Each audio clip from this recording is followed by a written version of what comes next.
Hello, 8th graders, how are you? Well, I hope you're all fine and healthy.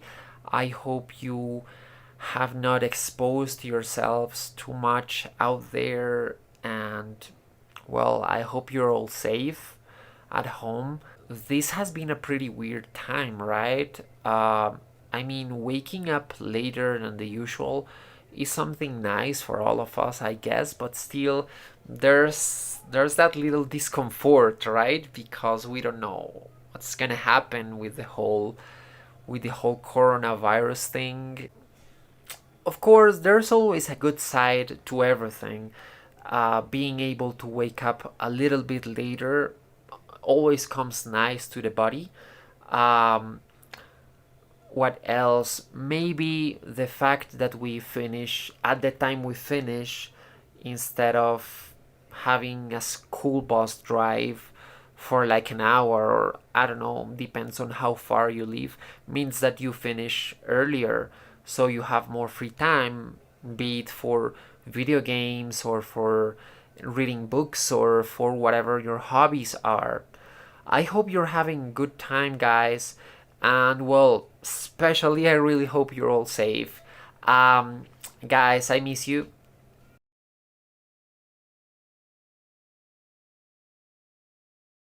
As for this lesson, it's going to be divided in three parts. First, there's going to be a grammar part. So for that part, I would like you to take out your notebook and we study the grammar structure as usual, as we did in the classroom. Take notes, all that. As soon as we're done with that, there are going to be a couple of exercises, very short ones, for you to use the grammar structure that we study in the day.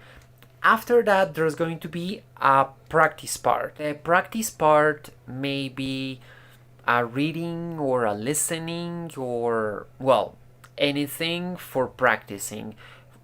For today, we're going to do listenings. And finally, there's going to be a production activity. The production activity is the thing I care about the most, so I'm going to assign 10% of the goal to the production activity. In that production activity, the main idea is for you to use both the grammar structure that we studied and maybe some info of the listening exercise. So that's it about how this is going to work. Also, when we see each other face to face through Zoom, you can ask me all the questions you have, or, well, that would be it. So, people, let's begin with this lesson.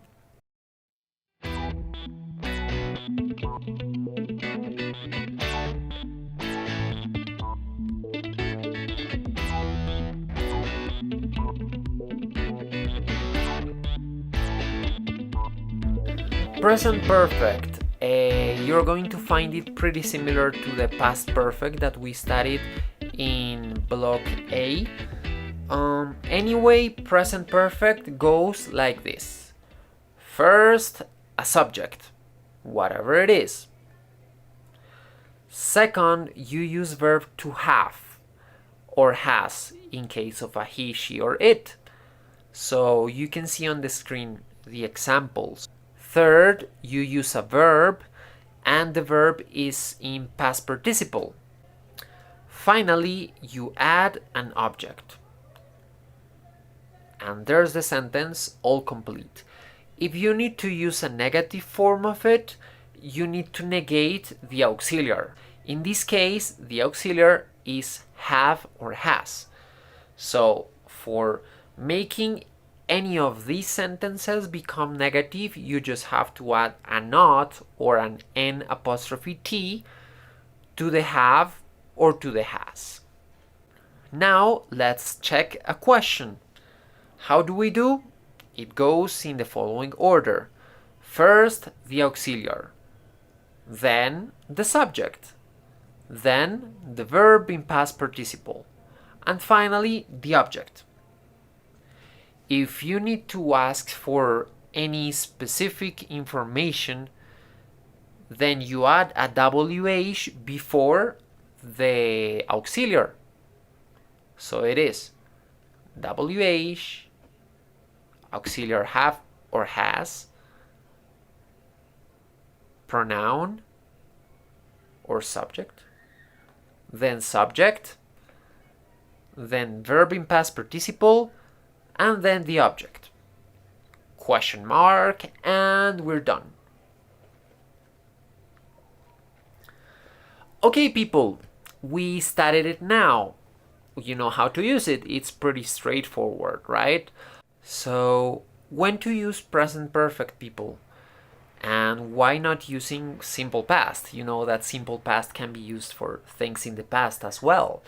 Also, in Spanish, there's some sort of confusion between the two of them because people from Spain would use present perfect as a past and past as a present perfect, while Latin American Spanish is kind of like English, right? Anyway, when to use them both? It's pretty simple. Present perfect is for an action that started in the past but hasn't finished. Example, I have studied in Calatrava for, I don't know, you say the number of years.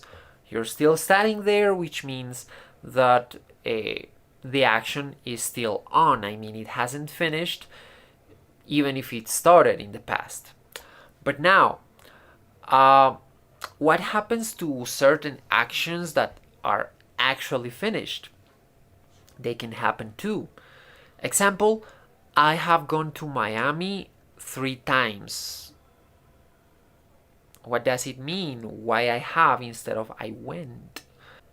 You have gone to Miami 3 times because you haven't died. I mean, you are still alive, which means that you could go again. We use simple past, the regular one, like I went to Miami, to refer to an action that started in the past and finished in the past. Like, I went to Miami 3 years ago and it was fun. Period. Over. Done. Why using it with since? Since is a desde. It means that you can provide the starting point of that unfinished action using since. Example, I have studied in Calatrava since, and you say the year. So people, now that explanation is over, please go to page 377 and do the exercise, please.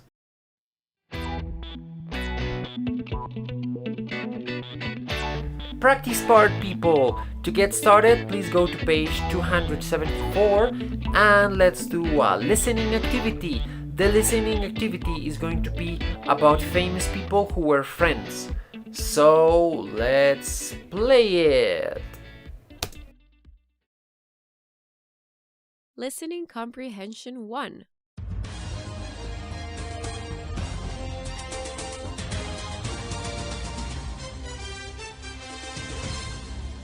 Hello, and welcome to 95.3 FM. I'm James Dolan. Today we are going to talk about the greatest friendships of all time. We invited a member of the Worldwide Pen Pals organization to participate in our interview. Welcome to our program, Heidi. Hi, I'm Heidi Kells. I'm pleased to be here with you. Thank you for the invitation, James. Well, before we start with our topic, I'd like to ask you about the organization where you currently work. What is Worldwide Pen Pals? We know that social networks nowadays allow young people to hear from others in different countries, but they are not always safe. That is why our organization was created, to provide and guarantee a safe place where teens can make new pen pals from around the world. It is important for us to help build bridges between cultures. We have provided a safe social network for teens since 2012.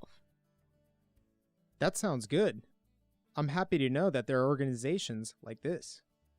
Yes, there are people around the world who have volunteered with us since we started the organization. It's really nice to see how people connect with others just to offer help. Awesome. What are the common interests of people who use your program? Teens that create a profile on our website are interested in friendship, language learning, travel, education, and literature, among other topics. They respect each other. All of them enjoy exchanging letters, postcards, pictures, etc. That's really interesting. Well, now it's time to talk about famous friendships. Tell us, Heidi, in your opinion, what is the strangest friendship that you know about? Oh, there are many. But perhaps one of the strangest friendships between famous people was the one between Helen Keller and Mark Twain.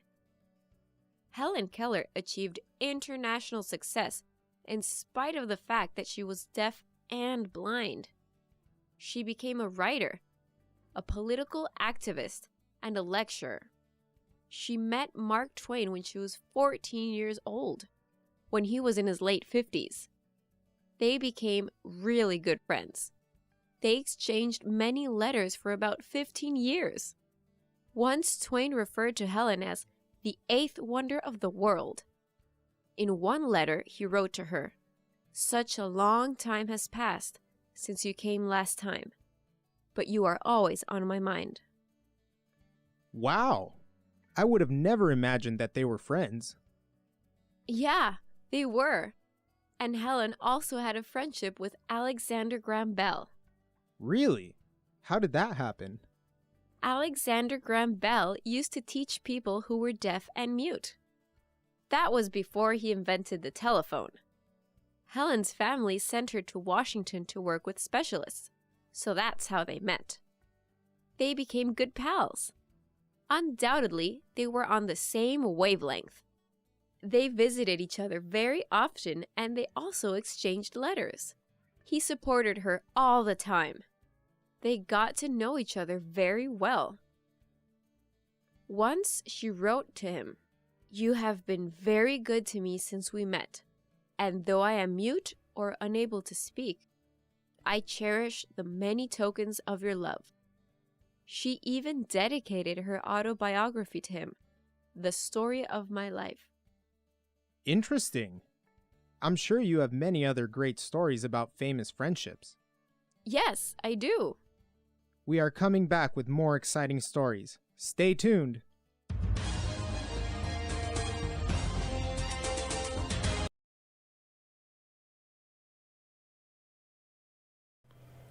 Alright, people. Now that you're done with it, let's move on to the second activity of this week. It is in page 282. It's the second listening of this week. So please be in the page. Check it, please. We're going to do only the first part because I need to do the production activity as well. So let's play it. Listening Comprehension 2. Hi, Alex. How are you doing? Hello, Mia. I'm fine. I was going to talk with my friend Annika from Belgium. I told her about you, and she said she wanted to meet you. From Belgium? How did you meet her? I met her online. We are part of a group that is in charge of helping kids all around the world. Interesting. I respect other people's ideas, but I think it's not safe to have virtual friends. For me, it's like talking to strangers. I prefer my real friends. Well, I don't usually make virtual friends. Surprisingly, Annika and I have built a strong friendship. The website where we met is really safe. We sometimes video chat because we are developing a plan to collect clothes and toys to send them to children in Asia. That's really nice. And why does she want to meet me? Oh, because I told her that you love helping children too.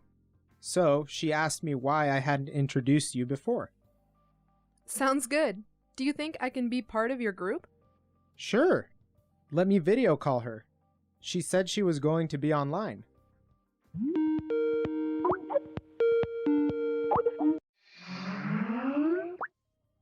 Hi, Annika. I would like to introduce you to my friend, Mia.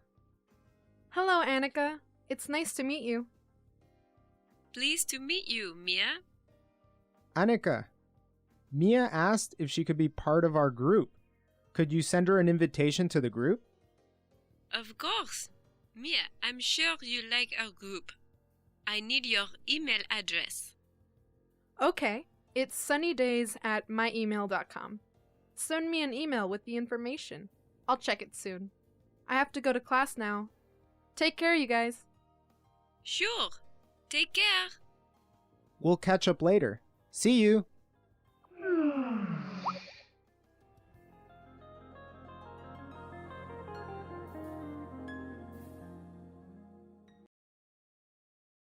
Done with it, people? If you haven't finished, please go back and listen to it as many times as you need. And now let's move on to the production activity.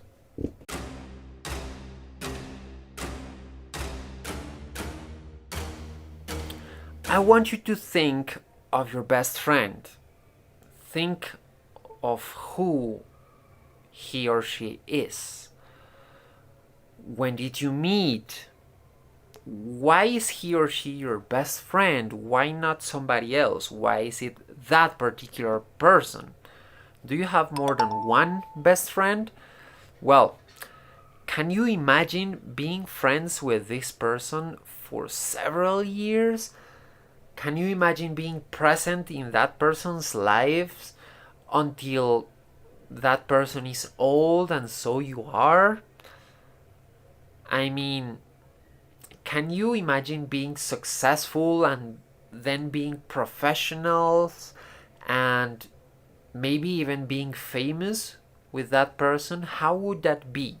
Tell me the story of the two of you using present perfect and since, explaining if there are any rituals, any things that happen between the two of you and that always happen and that you would like to keep alive forever. Send me a 250 word document, point doc, responding to all the questions that I just made and using present perfect with since. If you have any question on how to do it, on how to use the structures given today, please do not hesitate to write me or to write the email of the area, that is englishcalatrava2020@gmail.com. So this is it for today, people. I will be expecting the texts and, well, see you around, guys. Please be safe and thanks for watching. Bye.